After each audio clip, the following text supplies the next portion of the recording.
Have you ever looked at a map and wondered how a place came to be? Not just the borders drawn on paper, but the real human story behind them. Liberia is one of those places. Its history is so unique, so powerful, that once you start digging in, you realize it's a story that needs to be told. It's a story about freedom, identity, and the complicated birth of a nation. So, let's rewind the clock to the early 1800s.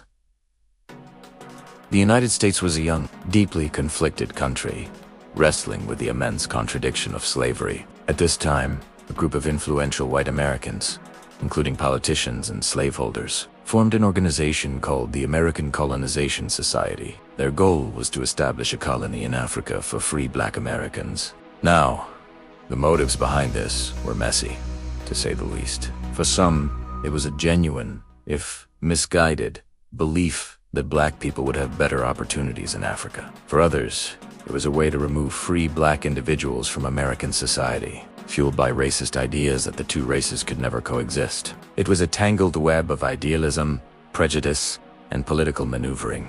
Imagine this.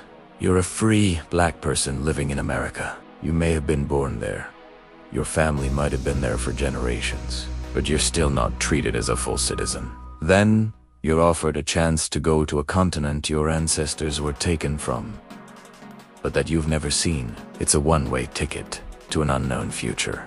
That was the profound and daunting reality for the first group of about 86 settlers who boarded ships in 1822, leaving behind the only home they'd ever known for the shores of West Africa. They landed on a stretch of coastline known as Cape Messerado, a region already home to vibrant and powerful indigenous kingdoms, like the Debasa and Gola peoples. The initial interactions were anything but simple. The American Colonization Society's agents tried to negotiate for land, but there were huge cultural gaps, language barriers, and deep misunderstandings about what a land deal even meant. The local chiefs were wary, and the settlers, weakened by tropical diseases, they had no immunity.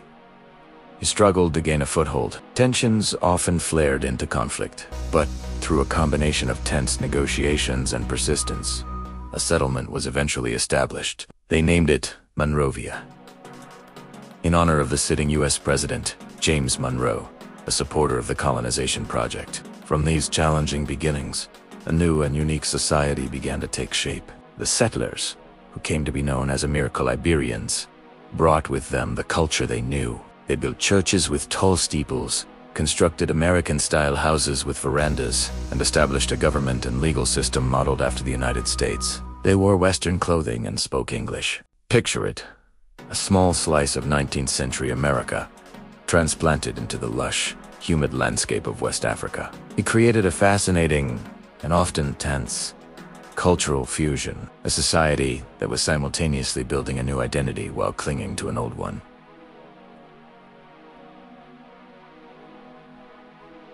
Life was incredibly hard. The settlers constantly battled malaria and yellow fever, which they called African fever. Food was scarce, and they had to learn new farming techniques for unfamiliar crops. Conflicts with neighboring indigenous groups, who saw these newcomers as intruders, were a constant threat. There were even divisions among the settlers themselves, with new arrivals sometimes clashing with the established community. Yet, despite all these hardships, the dream of a self-governing Black Republic, a place run by and for people of African descent, they were determined to prove they could govern themselves, free from outside control. By the 1840s, the settlers felt ready to take the final step. They were tired of being governed by the American Colonization Society, an organization an ocean away that didn't always understand their needs or aspirations. They wanted full sovereignty. So, in 1847, leaders from the settlements gathered to draft a Declaration of Independence. The document echoed the famous words of America's own Declaration, speaking of life, liberty, and the pursuit of happiness. But their version was infused with their own unique and powerful experience, the experience of a people who had been denied freedom and were now claiming it for themselves on African soil. On July 26, 1847, the Republic of Liberia was officially proclaimed. It became the first independent republic in Africa, a beacon of hope and a bold experiment in self. They designed a flag with a single star, representing the one and only free black state in Africa at the time. They elected their first president, Joseph Jenkins Roberts, a freeborn man from Virginia. They built the institutions of a modern nation. That moment of independence was historic. It sent a message across the world that a nation founded by former slaves and their descendants was not just possible, but a reality. Of course, this was only the beginning. The road ahead for Liberia would be filled with immense challenges, including the complex and often painful relationship between the Amuricol Liberian settlers and the indigenous majority. But that's a story for another time.